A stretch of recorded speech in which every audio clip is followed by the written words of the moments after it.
శివుడు తన కుమారులను ఉద్దేశించి, మీరు ఇద్దరిలో ఎవరు ముల్లోకములలోని పవిత్ర నదీ జలాలలో స్నానం చేసి ముందుగా నా దగ్గరకు వస్తారో వారే ఈ విఘ్న గణాధిపత్యానికి అధిపతులవుతారు అని శివుడు అన్నాడు. కుమారస్వామి వెంటనే తన నెమలి వాహనం మీద బయలుదేరాడు. గజముఖుడు నిస్సహాయుడై, తండ్రి, లంబోదరుడను మందగమనుడను అయిన నేను ఈ పరీక్షలో విజయం సాధించడం కష్టసాధ్యం కనుక తరుణోపాయం మీరే చెప్పాలి అని శివుణ్ణి వేడుకున్నాడు.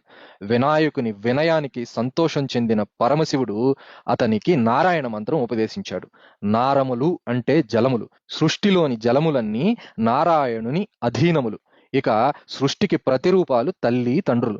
ఈ రహస్యం శివుని ద్వారా తెలుసుకున్న వినాయకుడు వెంటనే నారాయణ మంత్రాన్ని పఠిస్తూ తన తల్లి తండ్రులైన పార్వతీ పరమేశ్వరులకు 3 సార్లు ప్రదక్షిణం చేసి తన తండ్రి పక్కనే కూర్చున్నాడు.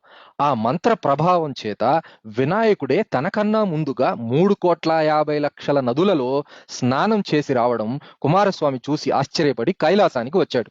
అక్కడ తన తండ్రి పక్కన కూర్చుని ఉన్న వినాయకుడిని చూసి తన అజ్ఞానానికి పశ్చాత్తాపం చెందాడు కుమారస్వామి.